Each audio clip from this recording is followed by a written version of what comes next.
సినిమాని సినిమాలాగానే చూడు, వినోదాన్ని వినోదంలాగానే చూడు అంటాం.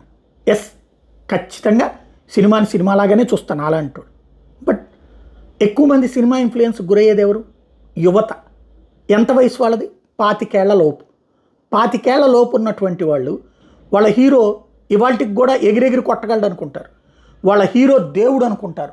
అందులో ఉన్న కథలు నిజం అనుకుంటారు. దానికి సజీవ సాక్ష్యం ఎన్టీ రామారావు గతంలో రాముడి పాత్ర వేస్తే రావణుడు విలన్, రావణ పాత్ర వేస్తే రాముడు విలన్, ఏకలవ్యుడి పాత్ర వేస్తే అర్జునుడు విలన్, అర్జునుడి పాత్ర వేస్తే ఏకలవ్యుడి విలన్, కృష్ణుడి పాత్ర వేస్తే కంసుడు విలన్, కంస పాత్ర వేస్తే కృష్ణుడి విలన్. ఇట్లాగా మన మైళ్ళల్లో ఆ రోజున ప్రభావం టోటల్గా ఆధ్యాత్మిక ప్రపంచమే నాశనమైనటువంటి పరిస్థితి.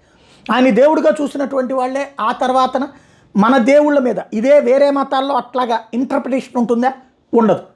అలాగే ఈ దేశ సంస్కృతి మీదన ఇంటర్ప్రిటేషన్, ఈ దేశం మీదన జరిగిన దండయాత్ర మీద ఇంటర్ప్రిటేషన్, ఈ దేశపు యొక్క పాఠ్య పుస్తకాలలో ఇంటర్ప్రిటెడ్ బుక్స్ అన్నటువంటిది రాసుకురావడం, ఇది ఒక దారుణం జరిగింది. ఒక పక్కన ఈ పుస్తకాలు చదివి ఈ సినిమాలు చూసి నెక్స్ట్ తరాలకి ఏంటి అంటే మన వాళ్ళందరూ వెధవలు అని చెప్పేటటువంటిది, మన దేశంలో పోరాడినటువంటిది.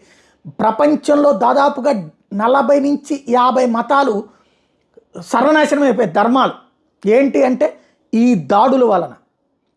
అలాంటిది ఇన్ని సంవత్సరాలు కాదు, ఇన్ని శతాబ్దాలు ఈ దేశం కాపాడబడిందంటే పోరాడినటువంటి వాళ్ళు. ఆ పోరాడినటువంటి యొక్క రాజుల చరిత్రని నాశనం చేస్తూ తీస్తున్నటువంటి సినిమాలతో పోల్చుకుంటే మనం చర్చించాల్సినటువంటి అంశం ఇదంతా కూడా సంస్కృతి వినాశనం, లేదా సంస్కృతిని తప్పుదోవ పట్టించే, లేదా ఈవెన్ హైజాక్ ఉదంతాన్ని కూడా తప్పుదోవ పట్టించే, కళ్ళెదురుగుండా జరిగిన ఉదంతాన్ని కూడా తప్పుదోవ పట్టించే దుర్మార్గులుగా అయినటువంటి వాళ్ళు ఈ దేశానికి ద్రోహం చేస్తూ తీస్తున్నటువంటి సినిమాలు ఎలా రైట్ అవుతుందో ఆలోచించాల్సి ఉంది.